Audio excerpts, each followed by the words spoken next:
po siya. Ang aking pong tanong ay ano po ba ang naging buhay ni Maria nang pumanaw na si Jesucristo? At ano po ba ang naging kamatayan ni Maria? Kailangan po. Mo kapatid, si Maria bago mamatay si Kristo sa krus, ipinagbili niya kay Juan yung alagad na kanyang mahal. Sa mga apostol, mahal na mahal ni Kristo si Juan. Ito ang pangyayari. Babasahin natin sa 19:25 ng Juan. Ang mga bagay ngang ito ay ginawa ng mga kawal. Datapwat na nga katayo sa piling ng krus ni Jesus ang kanyang ina at ang kapatid ng kanyang ina na si Maria na asawa ni Cleopas at si Maria Magdalena. Pagkakita nga ni Jesus sa kanyang ina at sa nakatayong alagad na kanyang iniibig, ay sinabi niya sa kanyang ina, "Babae, narito ang iyong anak." Nang magkagayoy sinabi niya sa alagad, "Narito ang iyong ina." At buhat ng oras na yaon ay tinanggap siya ng alagad sa kanyang sariling tahanan. Buhat doon sa krus, tinanggap ni Juan si Maria na ina ni Jesus sa kanyang sariling tahanan. Kasi nung panahon na yan, patay na si Jose. Nung ipako si Kristo sa krus, wala na si Jose, patay na siya. Alam mo, sa Biblia kapatid, hindi naman lahat ng kamatayan isinusulat eh. Kagaya nung kamatayan ni Jose, asawa ni Maria, natatay-tatayan ni Kristo. Hindi naman sinulat kung kailan namatay yun eh. Pero naiintindihan natin na nung mamatay si Kristo sa krus, ipinagbili niya si Maria sa kanyang alagad na si Juan. Mula noon ang wika, tinanggap nung alagad na yon na si Juan, si Maria sa kanyang tahanan. Ibig sabihin kung buhay pa si Jose, bakit naman ipagbibilin doon sa alagad?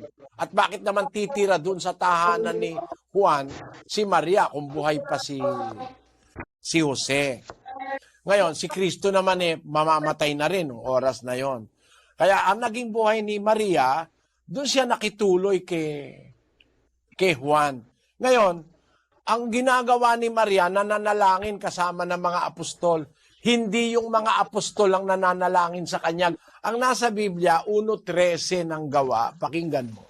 At nang sila'y magsipasok sa bayan, ay nagsiakyat sila sa silid sa itaas na kinatitirahan nila, ni Pedro at ni Juan at ni Santiago at ni Andres, ni Felipe at ni Tomas, ni Bartolome at ni Mateo, ni Santiago na anak ni Alfeo at ni Simong Masikap at ni Judas na anak ni Santiago.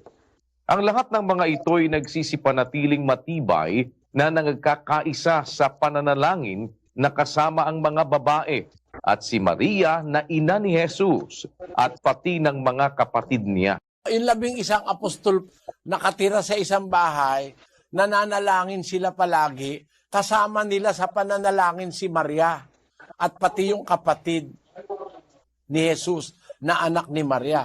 So hindi ka makakabasa sa Biblia na yung mga apostol nananalangin kay Maria. Si Maria kasama nila ng mga apostol na original na nananalangin sa Diyos. Yon. Kaya ang naging buhay ni Maria nung mga later part, kasama siya ng mga apostol, tapos ay nananalangin sila sa Diyos. Madalas sila sa pananalangin. Ngayon, ano ba ang naging kamatayan ni Maria? Hindi rin nakaulat sa Biblia. Kaya yung aral na si Maria raw, dinala sa langit, body and soul, malaking imbento yan. Napakalaking kasinungalingan yan. Siguradong si Maria ay namatay kasi itinakda sa tao ang mamatay na minsan. Hindi naman si Maria dinala na buhay sa langit. Walang ganon. Walang ganon. Namatay si Maria. Hindi lang isinulat ng mga alagad kung paano ang pagkamatay ni Maria. Pero ang maaaring kamatayan ni Maria ay bunga ng siguro ng katandaan o kaya ay bunga ng gera sa Jerusalem. Kasi after na pumanik si Kristo sa langit, palagay mo mga anyo 33, year 70, winasak ng Roman army ang Jerusalem. Sa pamagitan ng isang napakalaking gera, maraming Kristiyano ang namatay doon. Maaari si Maria kasama ron. O kaya bago nagkagera namatay na siya, o kaya sa katandaan namatay siya. Walang ulat. Kasi Alam mo kapatid, yung kamatayan, kagaya ng kamatayan ni Jose, hindi na sinulat. Kamatayan ni Pedro, di naman sinulat eh. Kamatayan ng mga apostol, di na sinulat. Kasi kung lahat ng kamatayan susulat, lalaki masyado Biblia.